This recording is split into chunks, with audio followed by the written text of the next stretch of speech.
પ્રભુ ઈસુ ખ્રિસ્તના નામમાં આપ સર્વને પ્રેમી સલામ. ગીત શાસ્ત્ર 103 એની 8 થી 10 કલમો. ત્યાં લખ્યું છે કે યહોવા દયાળુ તથા કરુણાળુ છે, તે કોપ કરવામાં ધીમા અને કૃપા કરવામાં મોટા છે, અને તે સદા ધમકી આપ્યા કરશે નહીં અને સર્વકાળ કોપ રાખશે નહીં. યહોવા આપણા પાપના પ્રમાણમાં આપણી સાથે વર્ત્યા નથી, અને આપણા ન્યાયના પ્રમાણમાં યહોવાએ આપણને બદલો વાળી આપ્યો નથી.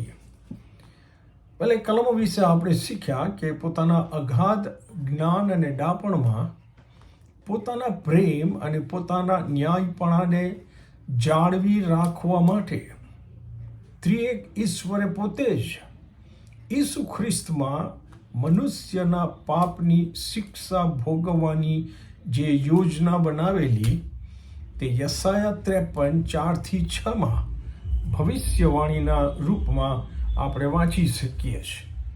ત્યાં લખ્યું છે, ઈસુ ખ્રિસ્તના અનુસંધાનમાં ખચિત તેણે આપણા દર્દ માથે લીધા છે અને આપણા દુઃખ વેઠ્યા છે, પણ આપણે તો તેને હણાયેલો, ઈશ્વરથી માર પામેલો, પીડિત થયેલો માન્યો. પણ આપણા અપરાધોને લીધે તે વિંધાયો, આપણા પાપોને લીધે તે કચડાયો. આપણને શાંતિ પ્રાપ્ત કરવાના માટે તેને શિક્ષા થઈ, અને તેના સોળથી આપણને સાજાપણું મળ્યું છે. આપણે સર્વ ઘેટાની પેઠે ભટકી ગયા છે, દરેક પોતપોતાને માર્ગે વળી ગયો છે, અને યહોવાએ તેના પર પણ સર્વના પાપનો ભાર મૂક્યો છે.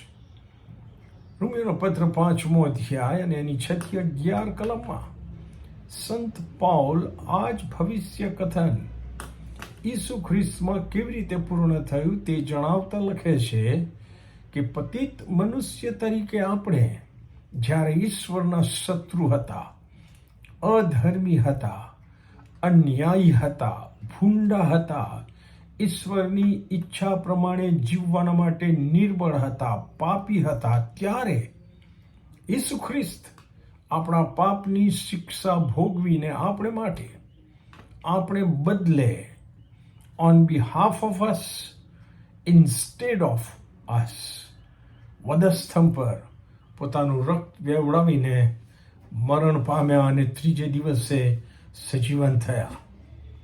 આ બનાવમાં બે સત્ય પ્રગટ થાય છે. પહેલું ઈશ્વરનો પ્રેમ, અને બીજું ઈશ્વરનું ન્યાયપણું. યોહાન 3 અને 16-18 કલમોથી આપણે વાકેફ છીએ. ત્યાં લખ્યું છે, કેમ કે ઈશ્વરે જગત પર એટલો પ્રેમ કર્યો કે તેમણે પોતાનો એકાકી જનિત દીકરો આપ્યો, એ માટે જે કોઈ તેમના પર વિશ્વાસ કરે તેનો નાશ ન થાય, પણ તે અનંત જીવન પામે. કેમ કે જગતનો ન્યાય કરવા માટે નહીં, પણ તેમનાથી જગતનું તાણ થાય તે માટે ઈશ્વરે પોતાના દીકરા ઈસુ ખ્રિસ્તને જગતમાં મોકલ્યા છે.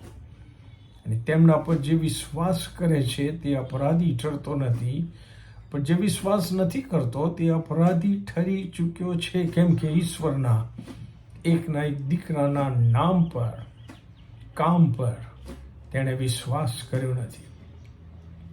બીજો કોરિન્થી 5:21 પણ સંત પાઉલ આ બાબત લખે છે કે આપણે ઈસુ ખ્રિસ્તમાં ઈશ્વરના ન્યાયપણા રૂપ થઈએ, આપણને ઈશ્વરનું ન્યાયપણું મળે માટે જેમણે, એટલે કે ઈસુ ખ્રિસ્તે પાપ જાણ્યું નહોતું, તેમને ઈશ્વર પિતાએ આપણે માટે, આપણે બદલે પાપ રૂપ કર્યા.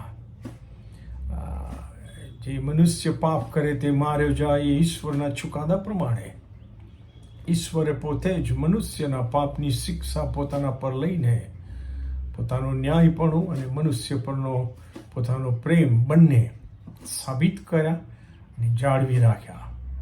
વાળાઓ, યાદ રાખો, ઈસુ ખ્રિસ્તનો વધસ્તંભ એ ઈશ્વરનું ન્યાયપણું અને ઈશ્વરનો પ્રેમ પ્રગટ કરનાર અજોડ પ્રતીક છે. આમેન.